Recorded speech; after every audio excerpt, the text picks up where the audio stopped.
हम सब उत्साहित हैं कि राम मंदिर बनेगा। राम मंदिर बनने के बाद निश्चित रूप से राम राज्य आएगा। लेकिन आज जब एक बात सुनी,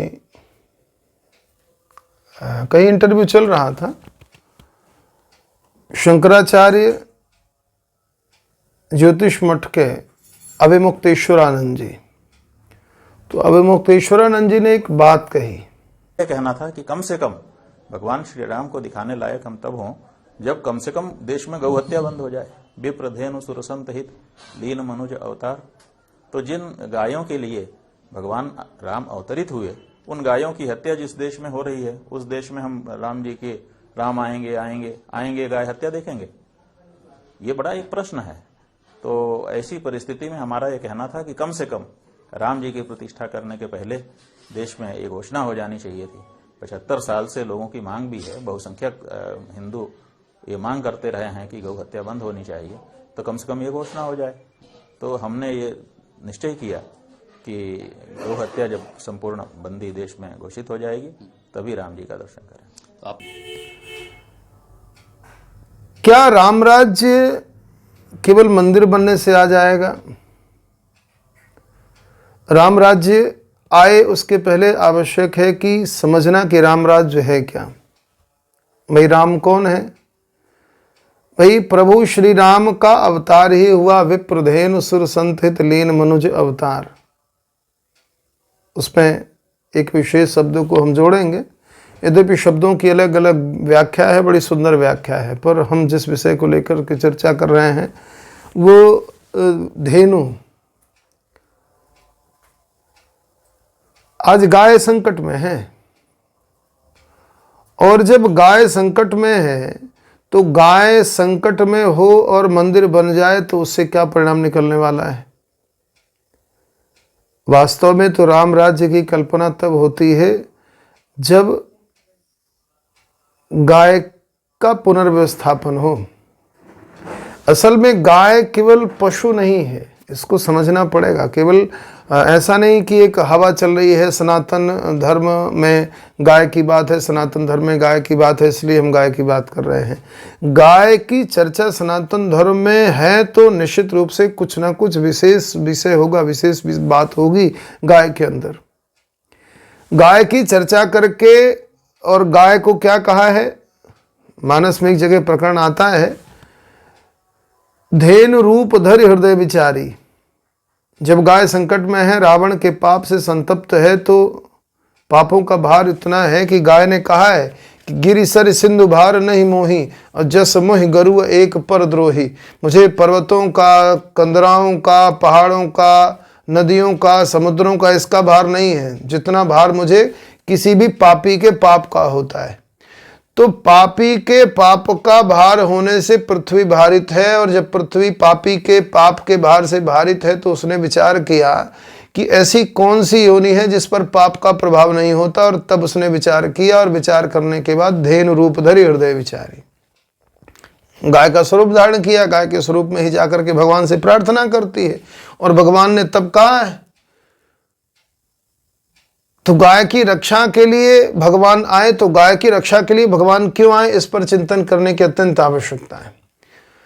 भाई आज प्रत्येक व्यक्ति पीड़ित है, अनेकानेक रोगों से पीड़ित है। कारण क्या है? उसका खान पान इतना गड़बड़ है।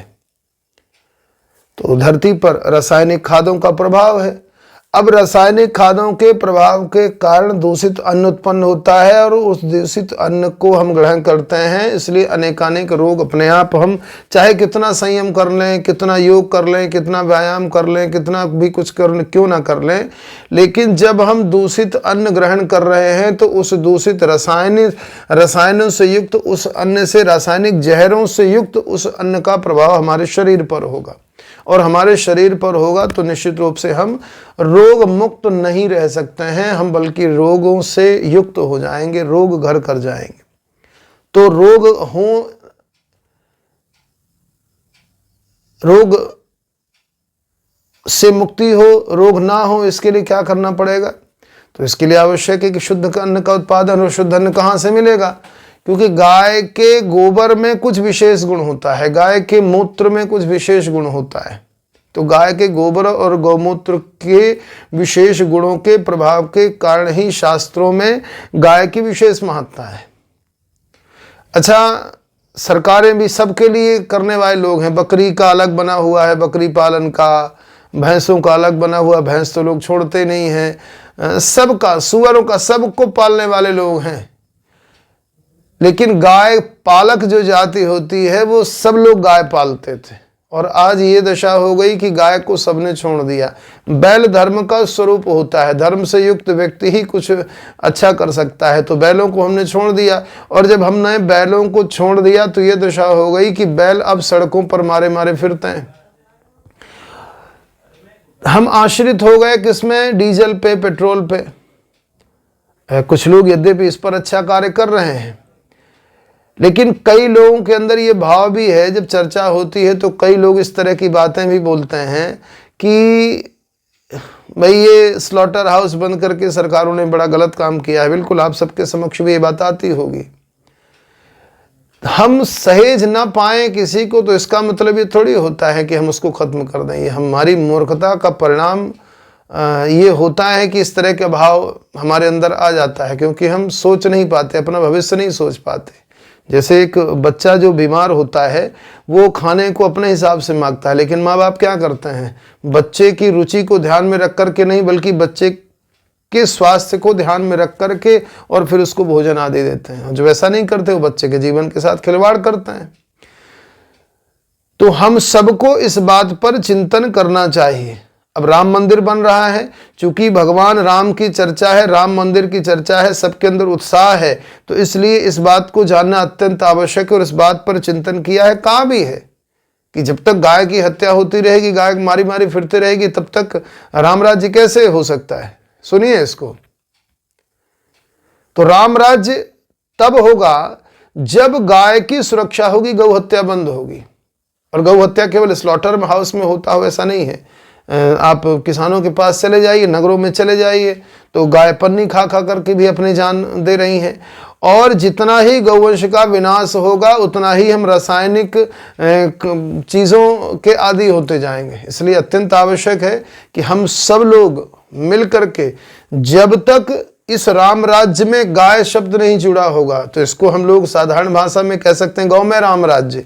तो जब तक इस राम राज्य के शब्द में गाय नहीं जुड़ी होगी, तब तक राम राज्य संभव नहीं है। राम राज्य तब होगा, राम मंदिर बनने का मतलब और हमारे राम मंदिर में जाकर के दर्शन करने का मतलब तब होगा जब हम समाज को गौमय के रूप में स्थापित करें। अब देखिए, हर व्यक्ति गाय नहीं पाल सकता, ठीक है। जिस तरह से हर व्यक्ति खेती नहीं करता है, खेती करने वाला वर्ग एक अलग है, उसी तरह से गाय पालने वाले, अब इसको उद्योग के रूप में खड़ा करना पड़ेगा। गाय के लिए काम करने वाले, गाय से रोजगार पैदा करने वाले लोगों का एक अलग समूह बनाना पड़ेगा। सरकारों को भी इसका चिंतन करना पड़ेगा कि गाय आधारित जो अर्थव्यवस्था है, उस अर्थव्यवस्था में बहुत सारी चीज़ें नई हो सकती है और बहुत सारे लोगों को रोजगार मिल सकता है। इसलिए उस क्षेत्र पर विचार करने की अत्यंत आवश्यकता है और इस पर संपूर्ण समाज और सरकार दोनों को मिलकर के काम करना चाहिए। और जब ऐसा करेंगे तब कोई ना कोई परिणाम निकलेगा। जहां बहुत सारी जमीनें हैं, बहुत सारी जमीनों पर गौ अभयारण्य खोले जा सकते हैं। उन गौ अभयारण्यों के माध्यम से हम गाय की सुरक्षा कर सकते हैं। वहां पर उद्योग खड़ा कर सकते हैं जो ग्रामीण अर्थव्यवस्था को मजबूत करने का काम करेगी। और ग्रामीण अर्थव्यवस्था को गौमय आधारित, गौ आधारित अर्थव्यवस्था के रूप में हम लोग प्रतिष्ठित करने का काम कर सकते हैं। और जब गौमय आधारित, गौ आधारित अर्थव्यवस्था होगी तो उस समय गाय की सुरक्षा भी होगी। इसके लिए कुछ विशेष आवश्यक कदम उठाए जाने की आवश्यकता है, न चाहे वो नस्ल सुधार के रूप में हो, ये भी अत्यंत आवश्यक कदम है। बैलों की उपयोगिता कैसे हो सकती है, इस पर भी गहन चिंतन करने की आवश्यकता है। भाई, गाय एक दूध का माध्यम हो, इसके साथ में बैलों का बंध्याकरण भी एक जरूरी विषय है। यद्यपि कुछ लोगों को इसमें आपत्ति हो सकती है, लेकिन कई बार इसको बहुत चिंतन के साथ में इसको समझना पड़ेगा। बंध्याकरण हो गायों की उत्तम नस्ल तैयार हो, लेकिन इतना ध्यान अवश्य रखना है कि जिस क्षेत्र की जो गाय है उसी पर उत्तमता विकसित हो, ये अच्छा रहता है। ऐसे कई कार्य हैं, तो उसमें सबसे मूल बिंदु ये है, हम सब जो सनातन धर्मी हैं उनको याद रखना चाहिए कि अगर हम सनातन के वाहक हैं, सनातन धर्म के प्रति भाव रखते हैं, तो गाय के प्रति हमको भाव रखना पड़ेगा और किसी ना किसी रूप में जुड़ना पड़ेगा, चाहे वो पालक के रूप में हो, चाहे वो सहयोग करने के रूप में हो। भाई गौशालाओं में जाकर के सहयोग कर सकते हैं, गौ उत्पादों को अपने जीवन में अपनाने के रूप में हो, अधिक से अधिक शुद्ध अन्न का उत्पादन हो और हम सब उस शुद्ध अन्न को अपने जीवन में ग्रहण करें। गौ में आधारित जो खेती है वहाँ से उपजने वाले अन्न को ग्रहण करें। जो प्लास्टिक के सामान हैं उन प्लास्टिक के सामानों के विकल्प के रूप में बहुत बार हम गोबर का उपयोग करके, और अभी बहुत सारे लोग इस पर काम कर रहे हैं, तो हम सबको इस पर जुड़ने की आवश्यकता है, काम करने की आवश्यकता है। तो हम सब लोग जब कई ना कई तरह से किसी न किसी अच्छे विचार के माध्यम से नहीं जुड़ेंगे, तब तक संभव नहीं है कि ऐसा हो पाए। और जब तक ऐसा नहीं होता तो राम मंदिर बनने का जो उद्देश्य है वो कहीं सामान्य व्यक्ति के लिए अधूरा रह जाएगा। इसलिए हम सब लोग भगवान श्री राम का नाम लेकर के अपने जीवन को किसी न किसी प्रकार से गौ में बनाने का संकल्प अवश्य लें और अधिक से अधिक लोगों को इस संकल्प में शामिल करें।